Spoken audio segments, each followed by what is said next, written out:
অসমৰ প্ৰত্যেকজন মহিলাসকলৰ একাউণ্টত সোমাই পৰিব লাখ লাখ টকা। হয়, যদি ৰেচন কাৰ্ড আছে তেন্তে ভিডিঅ'টো আপোনালোকৰ বাবে, কিয়নো ৰেচন কাৰ্ড থকা হিতাধিকাৰীসকলৰ একাউণ্টত সোমাই পৰিব লাখ লাখ টকা। মই সবিস্তাৰে জনাই আছোঁ, সেয়েহে ভিডিঅ'টো তেতিয়া এটা লাইক কৰি সম্পূৰ্ণকৈ চাই থাকিব। ৰাজ্যৰ মহিলাসকলৰ একাউণ্টত প্ৰতিমাহে সোমাব চৰকাৰী ধন। ৰাজ্যৰ মহিলাসকললৈ চৰকাৰে দিলে ভাল খবৰ।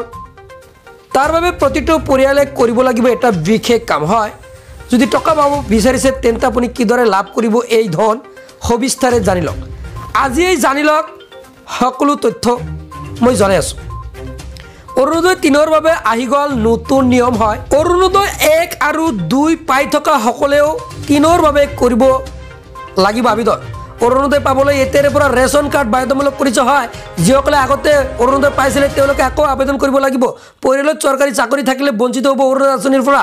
চাৰিচকীয়া বাহন নাথাকিলে পাব অৰুণোদয় আঁচনি। হয়, নতুনকৈ ৩৭,২০,০০০ পৰিয়ালে লাভ কৰিব অৰুণোদয় আঁচনি। প্ৰতিটো সমষ্টিতে ১০,০০০ পৰিয়ালে লাভ কৰিব অৰুণোদয় আঁচনি। ১২,৬০,০০০ পৰিয়ালে লাভ কৰিব অৰুণোদয় আঁচনি। আধাৰ কাৰ্ডৰ লগত সংযোগ স্থাপন হ'ব অৰুণোদয় আঁচনি। ৰেচন কাৰ্ড আৰু আধাৰ কাৰ্ডৰ লিংক হৈ থাকিব লাগিব ৰাজ্যৰ জনতাৰ। ইয়াৰ জৰিয়তে আধাৰ লিংক কৰা হ'ব অৰুণোদয় আঁচনিৰ সৈতে। যিসকলৰ ৰেচন কাৰ্ড নাই তেওঁলোকে শীঘ্ৰে আবেদন কৰাৰ আহ্বান জনাইছে। তাৰপিছতহে অৰুণোদয় আঁচনিৰ বাবে আবেদন কৰক, এই কথা মুখ্যমন্ত্ৰীয়ে। ২০ লাখ লোকক নতুনকৈ দিয়া হ'ব ৰেচন কাৰ্ড।